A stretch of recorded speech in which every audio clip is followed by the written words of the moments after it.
Okay, Coach, what are we doing here this morning? Well, we got everything set up ahead of schedule. So as our rowers come and they do the erging first, 2,500 meters, and then we can get them on the water and go from there. That way there's a constant turnover because some rowers will have to exchange out seats to our fixed seats here. We've got one down there in the single that can handle pontoons. So we're ready to roll. So or roll, I should say. Got all the life jackets laid out and all the oars laid out. According to sizes, small, medium, large, and then our self-inflatable ones for those that are really we're going to have difficulty with trying to maneuver the safety procedure for igniting the flotation device. And then we have our oars to our fixed oars, or non-crossing I should say, to our crossing oars. This one here, one of our rowers, Jenny, she had been using spoons because she's a quadriplegic and she doesn't feather and square, so we fix her oars in, but she'd been using spoons because of getting them out of the water. It was easier to get the spoons out. And then so just last week we went to hatchets, which are a better oar for anyone to row, and she's been able to do that because she's been working out at our Fraser Community Fitness and Wellness Center. Even though she just got out of surgery and has been out 6 weeks, she's maintained that strength and is back working out, and so she's been able to row with the hatchets last week. So we'll see how she does this week. This is Rick. Yes. This is one of our rowers. How you doing, Rick? Hello. He's a marathoner. Yes. With the Special Olympics, and he runs. He's also a top-notch downhill skier, aren't you? Yes. Do you do the moguls? No. No, you just do the slalom, right? Yes. How did you do this past winter at the Winter Olympics? Fun. Yeah. Do you remember what place you took? No. Okay. Doesn't matter as long as you're having fun, right? Yes. Got your jacket. Let's go ahead and get the oars. Why don't you take this set right here? That's set left. Walk it over to the edge. Set it in the water. And you need me. Okay, get your oars in. Put the yellow one on first. Yes. We take the oars. Bust the butt like this. Grab this one down on the seat. You ready to roll? Yes. I guess if I'm rolling with you, I better Take. buckle in, huh? Because you like to go fast, Yes. hard. Yes. 2 bridges. You want to go to the second bridge? Yes, and 3 bridges. Well, we can't do 3. Downtown. We can go to the Kennedy and turn around. You know you can't pass the 2nd Street Bridge. That's not allowed by the code. Okay, push against me. Real hard.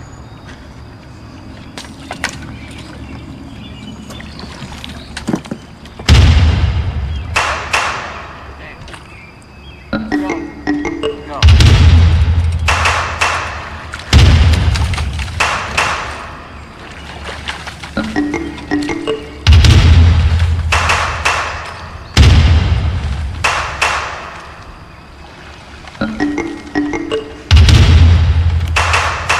If you have a boathouse and you have a rowing program, this is just a really great venue that you may want to explore, or you should try to explore. And you'll find out that there are a lot more adaptive people out there that would give it a try if it was offered. The problem now is it's just not offered in a lot of places.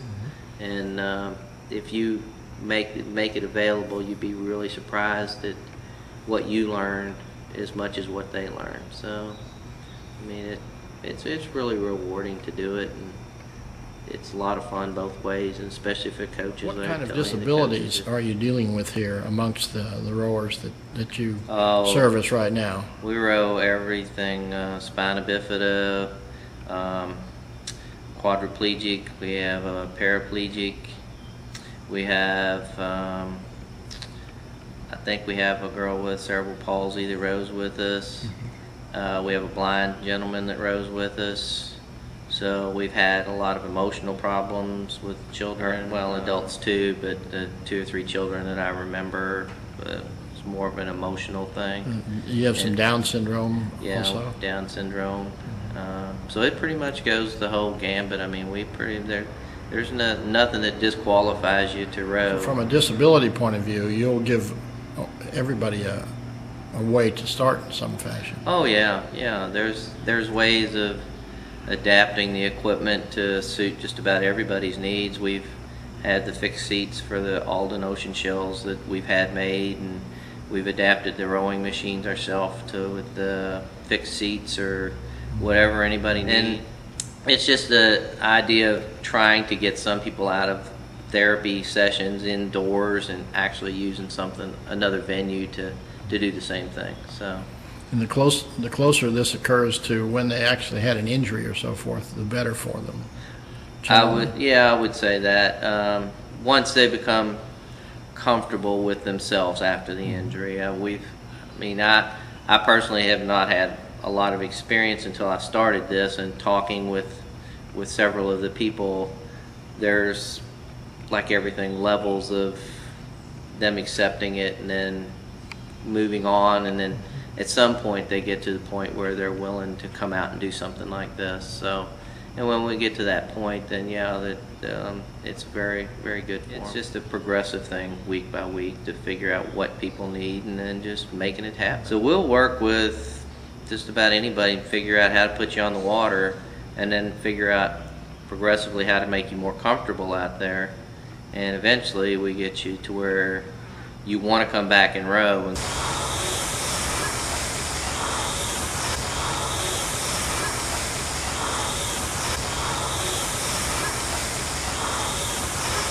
Not doing anything in the summer? How far are you going to Erg today? I'm just gonna go for 10 minutes. Where? Yeah. Oh, Then you'll be ready, warmed up. Yes. Let's get out in the single. You're working off breakfast here, huh? not even on What are the challenges for you while you're doing this that people need to know about? Look who's here. Erging or rowing in general. Erging. How you doing, Katie? I would say the gripping is the most difficult part. I don't know if I've got a waiver for you for this year. Um, Okay. Is that okay? and breathing, I mean, I can obviously. have you sign one, but if you've got it, you can bring it. That's okay. You need to be supported on the grip and around the chest. Yes. There. What do you need? But you do it. I do. Do you feel you're stronger because of this activity than if you just were doing whatever? I've gotten a lot stronger since doing this. It's made a big difference in just doing everyday stuff at home. So is your upper body strength increasing? Most definitely. And you do this just when you come to row, or do you do it at other times? A couple other times a week. So that's when you go down to the rehab clinic and Yes. use the erg and other equipment down there. You found out about the erg by rowing, from being a part of the rowing, Yeah, unfortunately. so it wasn't introduced to you as part of just a regular rehabilitation activities. No. And now it's a part of the rehabilitation activities because there's one in there. I wouldn't say it's in part there of rehab, it's just part of life. I think there's a difference between the two. Oh yeah? It's just like any other able-bodied person going to work out. If he can, you can. It's not considered rehab for me, it's just considered exercise and It has additional benefits to it, exactly. like anything else you might choose. Exactly.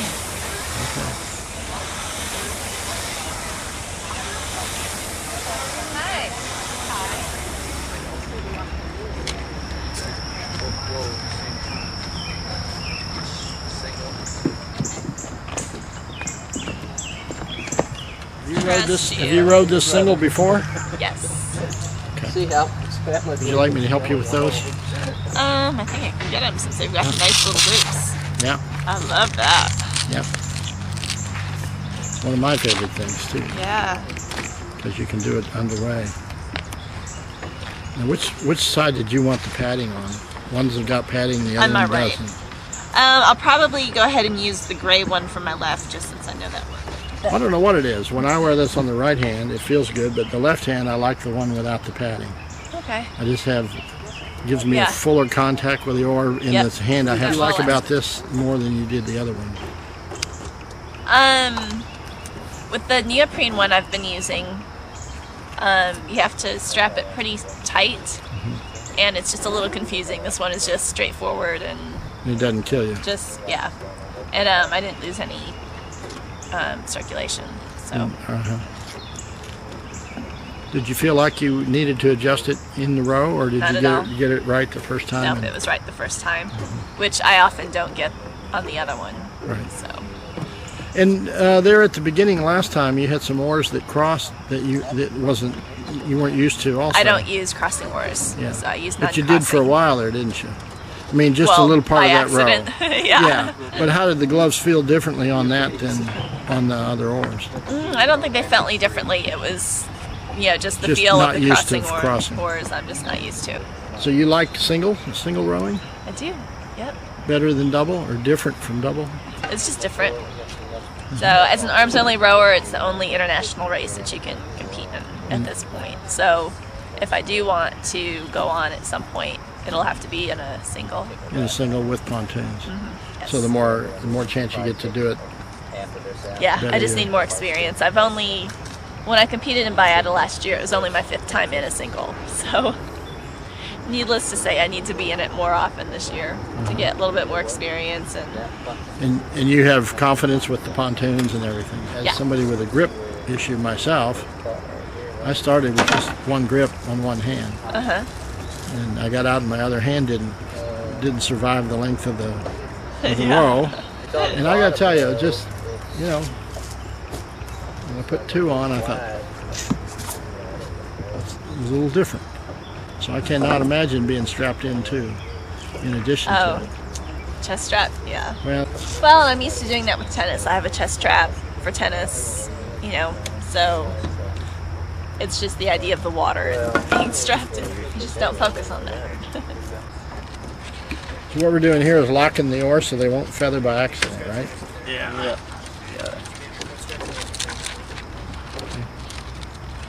You're talking to other people that have your disability issues or similar ones, or maybe even more severe. You encourage them? It doesn't have to be rowing. It doesn't have to be tennis. It doesn't Just get have to moving. be quad rugby. It can, just be exercise or get out. Just encourage someone, especially with a new injury, just to try something new. Because I know for me that was when I finally got involved with some sports. That's when Do you see that rowing has advantages over other sports? Not necessarily. No? Yeah. Just get out and I'm get, just better at it. Get my cushion out for me, please. It's wedged in there pretty darn good.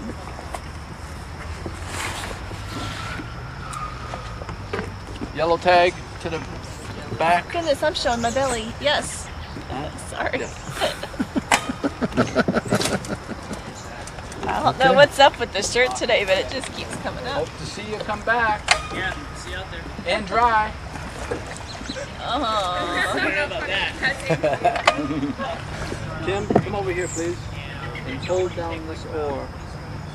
Hold the oar down. You have to step over. Yeah, over I think you need to be on the other side. 1, 2, 3, go. Perfect. That. Which way? That Want way. Harbinger up? This side goes over here.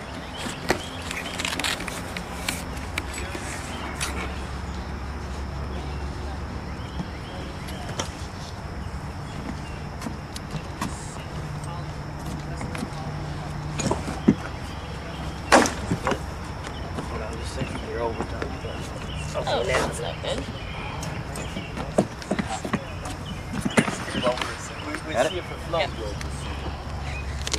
We figured this part out the other day. Should be enough to hold it. All right. Yep. You guys going out in the launch? Yeah, we're gonna come out with you. Okay, good. Nah, we're just gonna push you off and good luck. Have fun. Which way you go? Hold we. 1, 2, 3 on the 4th.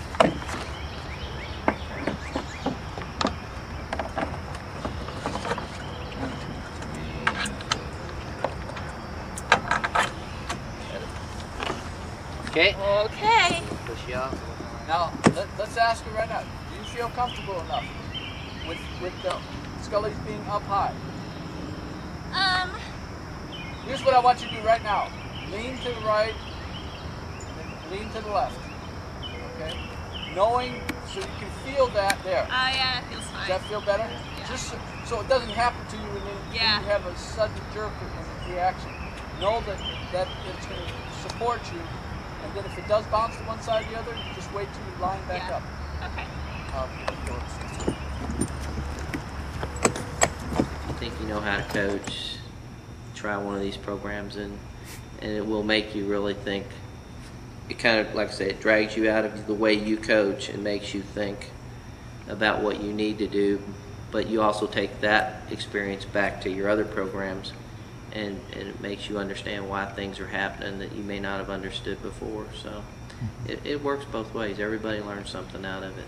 So it offers a growth experience for the rowers, the coaches, the parents, the Oh yeah, siblings, the leaders, all the way up and down the line. sure. It's a win-win all the way through.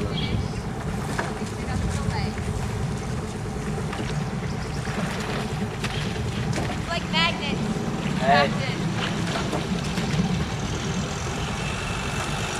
Alright, let's add the pause back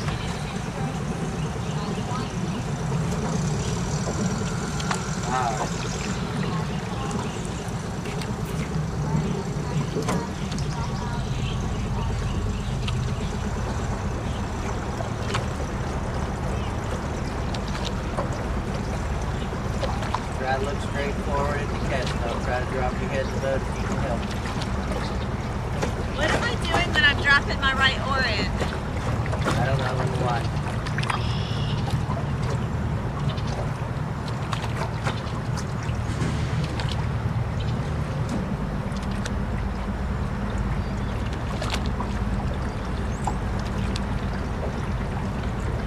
Your right oar is going in before your left oar. So you're dropping your right oar and then your left oar. So you're not really coming up symmetrical into the catch. So either speed the left hand up or slow the right hand down, one or the other.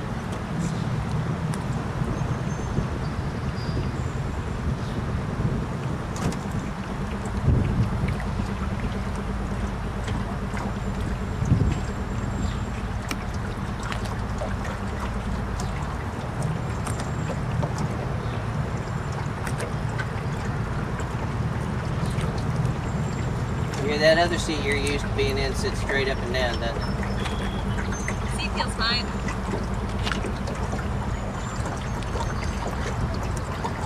It might be at this point, But I mean, are you used because of your catches look really, really slow, and I'm wondering if it's the but layback right in now the I'm seat. doing that slow just to Oh, try okay. to get them in Okay. at the same time.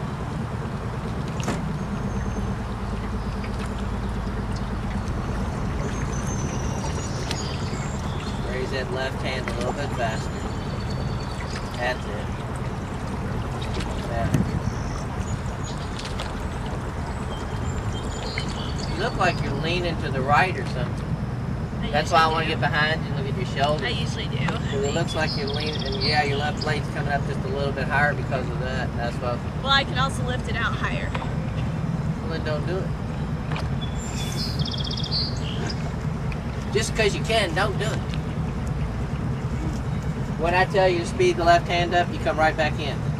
But then it lasts like maybe 3 strokes, then you kind of slow it down just a tiny bit again, then you back off again just a little bit. And it's not a great deal, but when you start rowing hard, I'm afraid you're going to row crooked. You just want me to get it out of the water quicker? No, that part's fine in the water quicker. In the water. Yeah. That's why I was wondering if it was maybe out of the water a little bit more. Maybe. I mean, that might be. Yeah, see, if you sit there, you're. Yeah, it's a little bit higher. The rigging set for overlap, probably.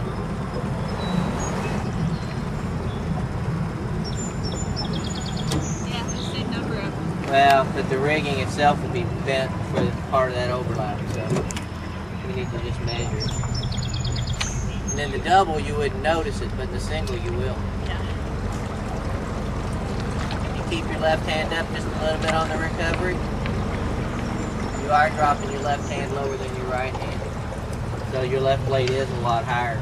Okay. So if you can kind of almost think about your left hand being on top of your right hand on the recovery, Okay. above it.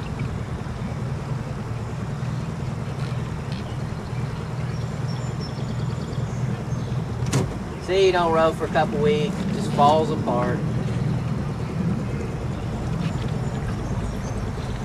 The left hand above the right hand on the recovery. Yep, see, as soon as you do that, your blades are coming in pretty close now. So that's what you're doing, you're just forcing that left hand down too low. Think about trying to get it out of the water quick at the finish now, so we're not dragging so much.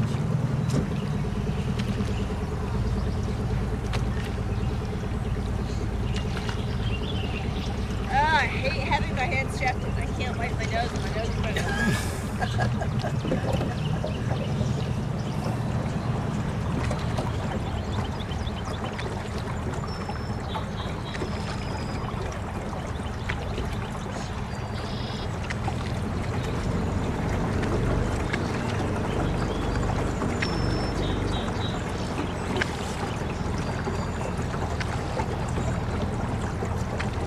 Real hard on your left side, Jen.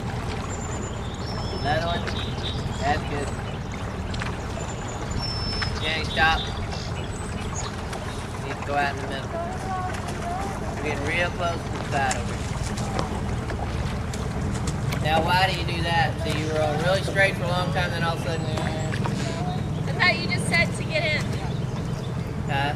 Oh, I thought you just No, said. I mean, when you started rowing, you were rolling really straight, then all of a sudden you just started rolling this. Oh, I thought that's what you asked me to do.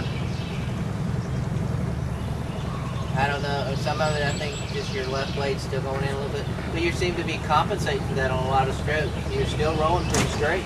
I feel But like then I'm it was going just like all of a fairly sudden you just took a left hand turn. Oh, you know what? So you were saying get the left hand out? Left hand up. I thought you were saying couple hard strokes with the left. You still want to drop that left hand under the right hand and come over top.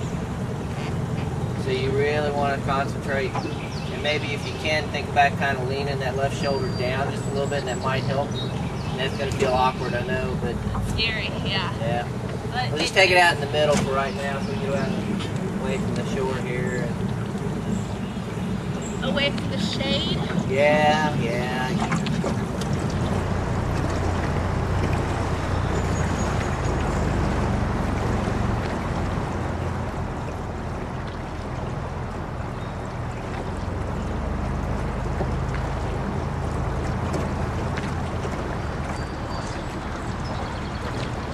A bit warm out here already. Yeah.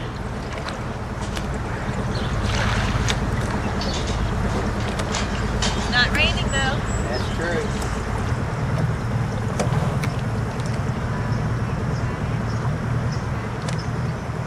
Anything that I need to do? I'm just watching. I don't know who you're talking to through this lens. It could be a wide range of people.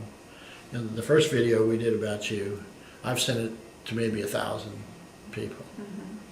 And so they're meeting you, and I don't know who these people are either. Some of them are coaches that they're looking for a way to get other people in their club interested enough to start adaptive rowing. There's people that are officiating, and then there's the 16, 17-year-old that's acquired an injury that they didn't think they were going to have, and they're wondering what they're capable of, and their parents are wondering that. Right. So, what would, if they were all here, what would you say, what kinds of things would you say to them? I think for anyone who's just acquired an injury, just really important to take a day at a time. I mean, you don't know what the future holds. People may be telling you that you'll never walk again, and that may or may not be the case. But what you do need to do, in my opinion, is just to do what you're able to do today. So whatever that is, don't put life off for 3 years until you can walk. Live life today, no matter what 3 years from now holds. If you're walking in 3 years, great. But if you're not, where are you going to be if you're holding off and not living life today? So get involved with whatever sports. Nothing, no physical activity is going to hamper your improvement. So if you're out there doing tennis or rugby or rowing, whatever you're doing is only going to improve what you're going to end up doing 3 years from now. How does all this play into how somebody's confidence or their personal dignity might be involved as a result of an injury? From what I've seen, people who get involved with sports very soon after their injuries adapt much, much more quickly to their injury. So they're not only more functional physically, but also possibly socially. They're going to be jumping into a whole new social network. They can go to college immediately and play college sports at that level. So there's so many different aspects of getting involved with sports after an injury that are very, very positive. Sometimes as I've gone around and talked to more and more people in the adaptive community, just my own exposure, there seems to be this teeter-totter where you have personal responsibility for doing things on one side, for trying to do them, finding ways and getting exposed. And then you have a lot of people that are wanting to help on the other side. And when I was in Ireland recently, I talked to a lot of people that thought, or they had the idea that maybe the responsibility for getting back into things should really rest maybe more with the injured people and move away from the helpers as your abilities become stronger or as you discover your abilities. There was more thinking about the abilities you had, and the disability is more of something that happened to you, and it's not really your life, but you're having to adapt. Yeah. Where does this dependency, independency, how do you see that? I think it's interrelated. I think you have to have the person that's willing to tell you about a sport in order to know that it exists. So without Judy Petty inviting me, or inviting herself to be a coach for tennis for me, I would never have hit that first tennis ball. So it takes someone on both sides of that,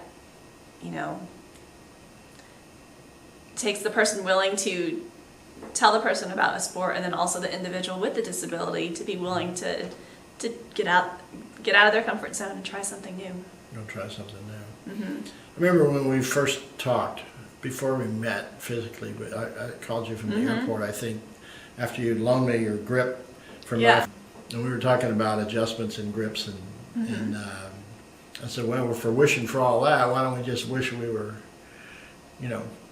back to normal or abnormal, or whatever it was. And you said, no, you think you had learned so much because of your injury that maybe you wouldn't make that choice. Where did that kind of a statement come from? I think I just know that I wouldn't have had the opportunities that I've had my injury not happened. So I wouldn't be going to Afghanistan. I wouldn't be doing what I'm doing today without my injury happening. And I'm fairly confident of that. Your paths can diverge so much that, if my injury wouldn't have happened, I wouldn't be doing these things. So, do I wish that life were easier? Oh, yes. I wish I could do a lot more things on my own.